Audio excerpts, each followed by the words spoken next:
नमस्कार, आदाब। आप सबका यहाँ आने के लिए बहुत बहुत धन्यवाद। मेरा ही नाम है प्रशांत किशोर और हम कोई नेता नहीं हैं।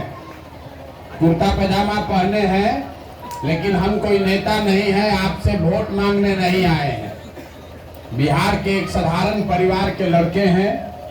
हमारे पिताजी यहाँ पर डॉक्टर थे, बाबा बैलगाड़ी चलाते थे, मजदूर थे। यही सरकारी स्कूल से पढ़कर निकले हैं। माता पिता का आशीर्वाद है, ऊपर वाले की कृपा है। जीवन में कुछ हासिल कर लिए। अब तय किए हैं कि अपना सब कुछ छोड़ के जीवन का आने वाला कुछ साल बिहार में अपने लोगों की जिंदगी को सुधारने के लिए लगाना चाहते हैं। पिछला 11 महीना से पैदल चल रहे हैं। आप ये सोच रहे होंगे कि भाई पैदल क्यों चल रहे हैं? वोट तो मांग नहीं रहे हैं। आपका कोई काम हम करते नहीं है, नाली गली बनवाते नहीं है, राशन कार्ड बंटवाते नहीं है, तो हम पैदल क्यों चल रहे हैं? आपने किस्सा कहानी सुना होगा। पुराने जमाने में जो राजा होता था, उसके बारे में लोग कहते थे कि राजा रात में भेष बदल के निकलता था, ये देखने जानने समझने के लिए कि प्रजा को क्या कष्ट है। अब आज जिसको आप और हम वोट देकर राजा बना रहे हैं, एक बार वोट लेकर गया तो रात का बात तो छोड़ दीजिए, दिन में भी आपका सुध लेने नहीं आ रहा है और आपको उसका कोई चिंता नहीं है। एक बार जो वोट लेकर गया, अब अगली बार वोट होगा तभी आएगा। अगर बीच में गलती से आ भी गया तो इतना सिपाही और सुरक्षा लेकर चलेगा कि जो सामान्य आदमी है उससे उसको भेंटे नहीं है। कहता है कि बहुत खतरा है जान पर। इतना पुलिस सिपाही इसलिए है कि कोई हमको मार नहीं दे। देखिए आपके सामने हम 11 महीना से चल रहे हैं। इतनी व्यवस्था है, लेकिन इसमें एक सिपाही नहीं चल रहा है। हम 11 महीना से गांव में सरे में ही सोते हैं, पैदल ही रोज चलते हैं। हमको तो आज तक एगो कुत्ता भी नहीं काटा है। तो जो आदमी नेता सुरक्षा लेकर चल रहा है, तो सुरक्षा को जान के डर से नहीं है, वो इस बात का डर है कि आपको जो झूठ बोल के वोट लिया है, कहीं आप उसको पकड़ के पूछ मत दीजिए कि भैया हमारा काम किया कि नहीं किया। इसीलिए हम पैदल चल रहे हैं। आपका काम नहीं करते हैं, वोट नहीं मांग रहे हैं। आपको ये सिखाने समझाने आए हैं कि आप जिस दुर्दशा में जी रहे हैं, इससे बाहर आप कैसे निकल सकते हैं। यहाँ पर पढ़ाई नहीं है, रोजगार नहीं है, लोगों के पास पैसा साधन नहीं है। कोई बीमार पड़ जाए तो अस्पताल नहीं है, नाली गली नहीं है, रोड खराब है, किसी के सर पर छप्पर नहीं है। ये सब बात आप जानते हैं।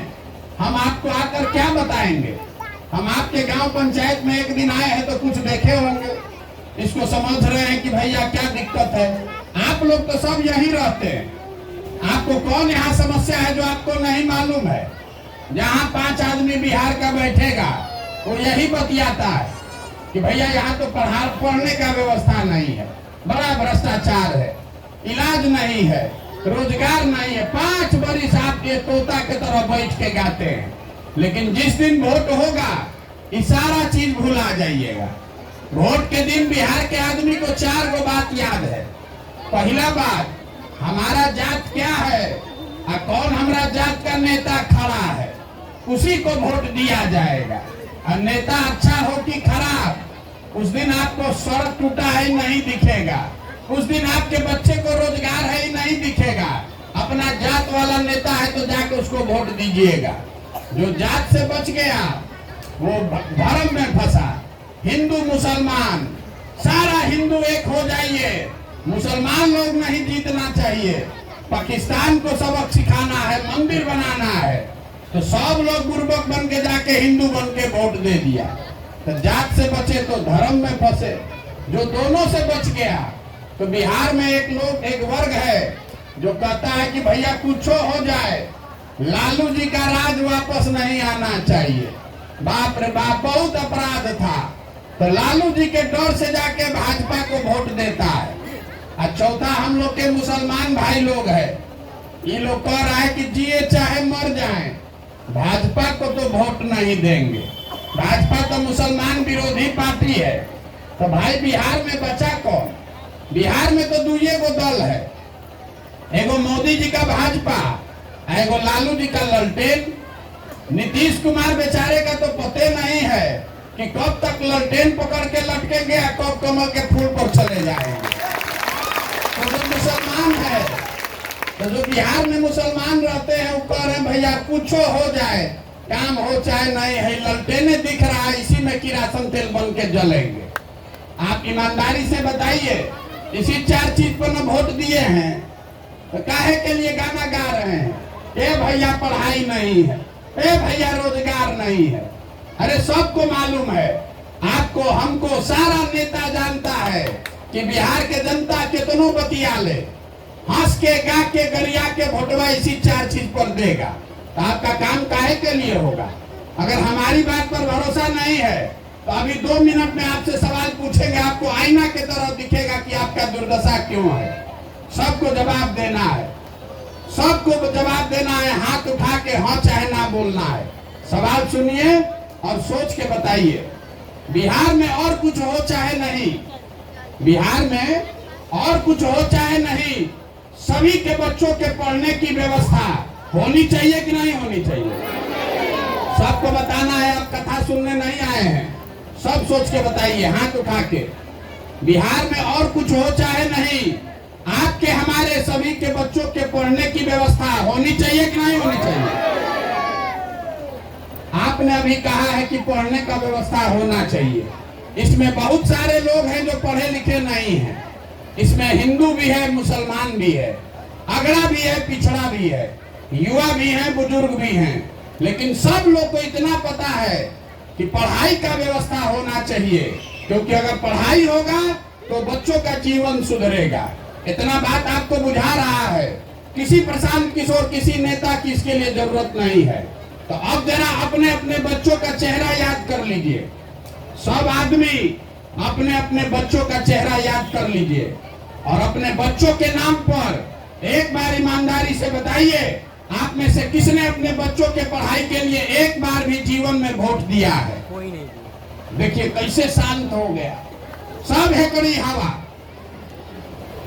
अभी दे देंगे माइक तो लंबा लंबा भाषण दीजिएगा, ए भैया पढ़ने का व्यवस्था नहीं है, स्कूल में पढ़ाई नहीं हो रहा है। अरे भाई पढ़ाई होगा कैसे? जब आप पढ़ाई के लिए वोटें नहीं दे रहे हैं तो आपको पढ़ाई मिलेगा कैसे? आपको मालूम है यहाँ फैक्ट्री खुल जाए तो आपके बच्चों को रोजगार मिलेगा, लेकिन आप फैक्ट्री के लिए वोट नहीं देते हैं।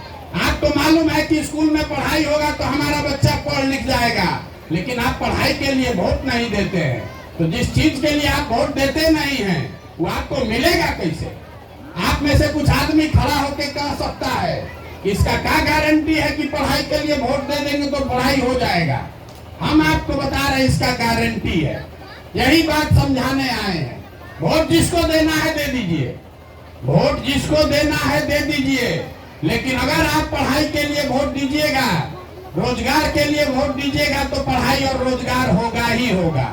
हमारी बात पर भरोसा नहीं है तो अभी गिनवाते हैं। हम सही बोले तो हाँ बोलिएगा, ना गलत बोले तो ना बोलिएगा। आपको लग रहा है कि आप वोट ठीक दिए हैं और नेता काम नहीं कर रहा है, सरकार कामें नहीं कर रही है। हम आपको बता रहे हैं कि ऐसी बात नहीं है। जिस चीज के लिए आपने वोट दिया है वो चीज यहाँ पूरा आपको मिल रहा है। अभी गिनवाना शुरू करते हैं। हमने बिहार में घर घर से 5 किलो अनाज के लिए मोदी जी को वोट दिया है। तो बिहार में चाहे जितना चोरी भ्रष्टाचार है, 1 किलो चोरी करके 4 किलो अनाज मिल रहा है कि नहीं मिल रहा है? बोलिए मिल रहा है कि नहीं मिल रहा है? हमने वोट दिया नीतीश कुमार को घर घर बिजली लाने के लिए। तो इसी बदहाल बिहार में नीतीश के राज में बिजली का बिल 2000 आए कि 6000, घरे घरे बिजली आया है कि नहीं आया है? आपने वोट दिया हिंदू मुसलमान के नाम पर राम मंदिर बनाने के लिए। तो आपके यहाँ स्कूल, अस्पताल, फैक्ट्री लगे चाहे नहीं, अयोध्या में राम मंदिर बन रहा है कि नहीं बन रहा है? जोर से बोलिए, बन रहा है कि नहीं बन रहा है? आपने वोट दिया सिलेंडर के लिए मोदी जी को। तो सिलेंडर का दाम 1000 हो कि 1200, घरे घर सिलेंडर आया है कि नहीं आया है?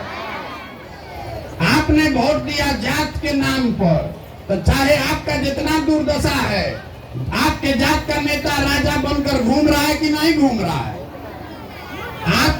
आपने वोट दिया मोदी जी का चेहरा देख के, तो यहाँ सांसद विधायक मुखिया मुंह दिखाए चाहे नहीं, मोदी जी टीवी में मोबाइल में अपना मुंह रोज आकर दिखा रहे हैं कि नहीं दिखा रहे हैं?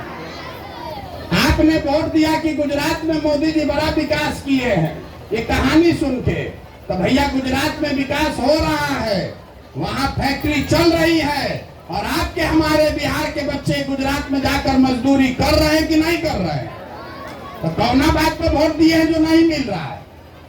आपने खुद से कहा कि हम भैया पढ़ाई के लिए वोट नहीं दिए, हम लोग रोजगार के लिए वोट नहीं दिए, तो जो चीज के लिए वोट दिए नहीं तो गाना काहे गा रहे हैं?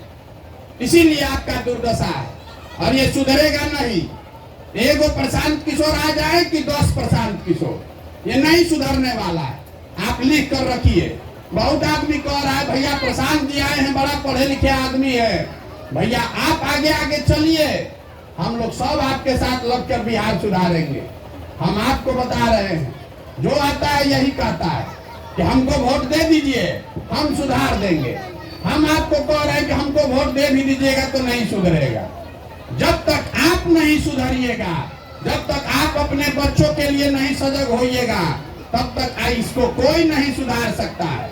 हम गांव में जाते हैं तो कहता है कि मुखिया जी बड़ा चोर है, मुखिया जी नाली गली नहीं बनवा रहे हैं, मुखिया जी राशन कार्ड में 3000 4000 रुपया ले रहे। ये मुखिया का बात नहीं हो रहा है, सब मुखिया का बात हो रहा है। मुखिया जी राशन कार्ड में 3000 4000, इंदिरा आवास बनाने में 25000 30,000 रुपया घूस लग रहा है। तो आप जरा सोच के बताइए, 2 वर्ष पहले मुखिया का चुनाव था, मुखिया के चुनाव में 500 रुपया लेकर वोट बेचे आप, मुर्गा भात खाकर वोट दिए आप, पाउच पीकर वोट दिए आप, तो मुखिया चोर नहीं होगा तो हरिश्चंद्र होगा। ये बुझाता है कि नहीं बुझा रहा है? जब आप 500 रुपया में अपना वोट बेचे हैं, 500 रुपया में और मुर्गा भात खाकर आपने अपना ईमान और वोट बेचा है, तो आप ही का मुखिया है 5000 में अपना ईमान बेच रहा है। कैसे सुधरेगा जब आप सुधरने को तैयार नहीं है? आपको अपने बच्चों की चिंता ही नहीं है, तो नेता आपकी चिंता क्यों करेगा? देखिए लालू जी का लड़का 9वां नहीं पास है, लेकिन उसको बिहार का मुख्यमंत्री बनना है। मने भाई हम लोग को क्या दिक्कत है? जिसको जनता वोट दे देगी वो बन जाएगा। दिक्कत इस बात में नहीं है कि लालू जी का लड़का 9वां नहीं पास है और मुख्यमंत्री बन रहा है। दिक्कत इस बात में है कि आपका लड़का BA कर लिया, MA कर लिया, उसको चपरासी का भी नौकरी नहीं है, और आपको अपने बच्चों की चिंता नहीं है। आप कभी जाति का झंडा उठाए हैं, कभी धर्म का झंडा उठाए हैं, तो आपके बच्चों का कैसे भला होगा? हम गांव में चल रहे हैं, हर गांव में 50 गो 100 गो लड़का मिलता है, छोटा छोटा बच्चा आपके गांव में भी देख रहे हैं। आधा से ज्यादा बच्चों के शरीर पर शुद्ध कपड़ा नहीं है। आप अपने गांव में जाकर देख लीजिए, जितने बच्चे यहाँ आए हैं, ज्यादातर बच्चों के पैर में हवाई चप्पल नहीं है। आपके बच्चों के पैर में चप्पल नहीं है, उसके शरीर पर कपड़ा नहीं है, लेकिन आपको अपने बच्चों का चिंता नहीं है। आपको तो यहाँ से बैठे बैठे भारत पाकिस्तान दिख रहा है, पुलवामा दिख रहा है, मोदी जी का 56 इंच का सीना दिख रहा है, अपना लड़का का खाना बगैर सीना सिकुड़ाया है नहीं दिख रहा है। तो आपका बच्चा नहीं भोगेगा तो कौन भोगेगा? यही बताने आए हैं।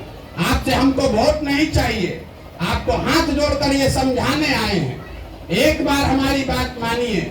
नेता आकर कहता है देश के लिए वोट दीजिए, कोई कहता है जात के लिए वोट दीजिए, कोई कहता है धर्म के लिए वोट दीजिए, कोई लालू को हराने के लिए वोट मांग रहा है, कोई भाजपा को रोकने के लिए वोट मांग रहा है। कभी आप नाली गली पर वोट देते हैं, कभी 5 किलो अनाज पर वोट देते हैं। जीवन में एक बार हमारी बात मानिए। लोग कहता है कि हम जिसको सलाह देते हैं वो मुख्यमंत्री प्रधानमंत्री बन जाता है, तो आपको मुफ्त में सलाह देने आए हैं। एक बार जीवन में हमारी बात मानिए। वोट जिसको देना है दीजिए, लेकिन वोट अपने बच्चों के लिए दीजिए, अपने बच्चों के लिए वोट दीजिए। क्योंकि अगर आप अपने बच्चों के लिए वोट नहीं दीजिएगा, नहीं देंगे, तो कोई दुनिया में आपके बच्चों की चिंता नहीं करेगा।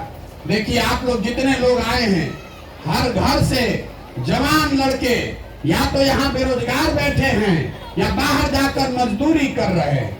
जो लड़के यहाँ से गए हैं बाहर मजदूरी करने, 25 साल 30 साल के उम्र में पीठ पर झोला बांध के बस में, ट्रेन में जानवर के तरह बैठ के यहाँ से जाता है। जहाँ वो जाता है काम करने, छोटे छोटे कमरों में 4 गो 5 गो लड़का रहता है, 10 घंटा वहाँ काम करता है, अपना पेट काटता है कि घरे 6,000 8,000 रुपया भेजेंगे तो हमारा बाल बच्चा खाएगा। और आपसे पूछते हैं, चाची वोट काहे दिए थे? तो आप कह रहे हैं, क्या करे, गांव में सब दे रहा था तो हम भी दे दिए। अरे, आपके घर का सवाल जिसका चेहरा आप साल भर नहीं देखते हैं, कोई छठ में ईद में घर आएगा तो एक बार मुंह देखने को मिलेगा। वहां वो आदमी बीमार पड़ जाए, आप छटपटा के रह जाइएगा, आप उसका मुंह भी नहीं देख सकते हैं। और जिस दिन आपको राजा बनाने का टाइम है, उस दिन आप वोट ऐसे ही दे दीजिएगा, और दे दीजिएगा तो आप कष्ट में नहीं जिंदा रहिएगा तो कौन रहेगा? आपके हाथ में वो अधिकार है। आप कह रहे भैया हम क्या करें? अरे, आपके पास भी एक वोट, हमारे पास भी एक वोट, टाटा बिरला के पास भी एक ही वोट है, और आपकी संख्या ज्यादा है तो ताकत किसकी ज्यादा हुई? जब तक आप वोट नहीं, बटन नहीं दबाइएगा, कोई राजा नहीं बन सकता है। लेकिन जिस दिन आप वोट दबाते हैं, उस दिन आपका ध्यान ताखा पर रख देते हैं। इसीलिए एक दिन तो नेता आकर पैर पर गिरता है, लेकिन 5 वर्ष आप भिखारी बनकर घूमते हैं। तो वोट देते समय अगर सजग बनिएगा, अपने बच्चों का चेहरा देखकर वोट दीजिएगा, तो नेता 5 वर्ष आपके घर के सामने आकर एड़ी रगड़ेगा। और नहीं, किसी लालच में पड़कर वोट दे दिए तो 5 वर्ष भिखारी बनकर घूमना पड़ेगा, आपके बच्चों का भला कोई नहीं करेगा। यही इस अभियान का प्रयास है कि घर घर जाएं। ये कोई दल नहीं है, आपसे हमको वोट चाहिए नहीं, हम किसी का एक कप चाय भी नहीं पीते हैं, अपना चाय खाना खिचड़ी साथ में लेकर चलते हैं। आज 3600 से ज्यादा गांव में 11 महीना से पैदल घूम कर गए, आपको आकर हाथ जोड़ रहे हैं, समझा रहे हैं कि आपका हमारा तो आधा से ज्यादा उम्र बीत गया। कम से कम आप संकल्प लीजिए, अपने लिए नहीं तो अपने बच्चों के लिए लीजिए कि अब ये गलती नहीं करेंगे। जाति पर, धर्म पर 500 रुपया 5 किलो अनाज पर वोट नहीं बेचेंगे। वोट का कीमत समझिए। आपके वोट का कीमत नाली गली नहीं है। आपके वोट का कीमत 400 रुपया का विधवा पेंशन नहीं है, बुढ़ापा का पेंशन नहीं है। आपके वोट का कीमत है आपके बच्चों का भविष्य, और वो सुधरेगा तब जब उनको पढ़ाई और रोजगार होगा। न तो 5 किलो जीवन भर भी अनाज मिलता रहेगा, उससे आपका गरीबी नहीं खत्म होगा। जब आपका लड़का पढ़ ही नहीं रहा है, जब आपका लड़का पढ़ ही नहीं रहा है, तो कोई विधायक बन जाए, कोई सांसद मुख्यमंत्री बन जाए, आपके लड़के को डॉक्टर इंजीनियर कलेक्टर कोई नहीं बना सकता है। उसको मजदूर ही बनना पड़ेगा। उसको बनाने का जिम्मा आपका है। तो संकल्प लीजिए, अपने बच्चों को मजदूर मत बनाइए, अपना पेट काटिए, बच्चों को पढ़ाइए, और बच्चे जब आपके पढ़ेंगे तभी आपका जीवन सुधरेगा। यही बात बताने आए हैं। समझ में आए तो इससे जुड़िए। इसका नाम क्या है? जन सुराज। जन सुराज मतलब जनता का राज, प्रशांत किशोर का नहीं। आपने सबका राज बनाकर देख लिया, लालू नीतीश मोदी सबको देख लिया, आपका दशा नहीं सुधरा। अब प्रशांत किशोर का राज बनाइएगा तो भी नहीं सुधरेगा। जनता का आपका राज बनेगा तभी सुधार हो सकता है। इसीलिए ये गांव गांव जाकर ये अभियान चला रहे हैं। आपके पास पैसा नहीं है, आपके पास साधन नहीं है, आपको चुनाव लड़ने का समझ नहीं है, तो सारा चीज सारा चिंता अपने भाई अपने बेटे प्रशांत किशोर पर छोड़िए, लेकिन एक बार अपने बच्चों के लिए बेहतर बिहार बनाने के लिए खड़ा होइए। संकल्प लीजिए कि हम गलत वोट नहीं देंगे। यही बात बताने आए हैं। समझ में आए तो बहुत अच्छा, और न समझ में आए तो जिस नेता जिस दल को वोट देते हैं देते रहिए, लिख कर लेकिन रख लीजिए। अगर नहीं सुधरिएगा, जाति धर्म पर वोट देते रहिएगा, तो जिस गरीबी बदहाली में आप जी रहे हैं, आपके हमारे बच्चों को भी इसी गरीबी और बदहाली में जीना पड़ेगा। इसको कोई नहीं सुधार पाएगा। तो अब हमारी बात खत्म हुई। वोट हमने आपसे मांगा नहीं, चंदा पैसा हम किसी से लेते नहीं हैं, आपसे मांगने आए हैं आपका आशीर्वाद। ये 50 साल का जमा हुआ काई है। गांव गांव जाकर लोगों को समझाना है। 40,000 गांव है। आप 5 दिन जाते हैं बाबा धाम, आपका हाथ पांव फूल जाता है। हम 11 महीना से पैदल चल रहे हैं, अभी कितना महीना और चलेंगे? ये कैसे हो रहा है? ये हो रहा है ऊपर वाले की कृपा से और आपके आशीर्वाद और दुआ से। अगर आपको लग रहा है कि जो प्रयास हम कर रहे हैं ये ठीक प्रयास है, ये बिहार में आपके और आपके बच्चे के भले के लिए है, तो और कुछ नहीं, एक बार हाथ उठाकर आशीर्वाद दीजिए और बताइए कि प्रयास होना चाहिए कि नहीं होना चाहिए। सबका हाथ उठना चाहिए। प्रयास होना चाहिए कि नहीं होना चाहिए? तो एक बार इस धरती के सम्मान में, जहां हमारे आपके माँ बाप और पूर्वज पैदा हुए, मैं इस धरती के सम्मान में एक नारा लगाऊंगा। मैं बोलूंगा जय बिहार, आपको बोलना है जय जय बिहार, पूरी ताकत से जय बिहार। यहाँ के आदमी में हतने दम है। हम पैदल चल के आ रहे हैं तो आपसे ज्यादा बोल रहे हैं, आप बैठे बैठे थके हुए हैं। जय बिहार, जय बिहार, जय बिहार। बहुत बहुत धन्यवाद। आप में से जिसका मन हो तो 2-4 कदम साथ में चलिए गांव भर, और न मन हो तो यही सुस्ताइए, घरे जाइए। बहुत बहुत धन्यवाद।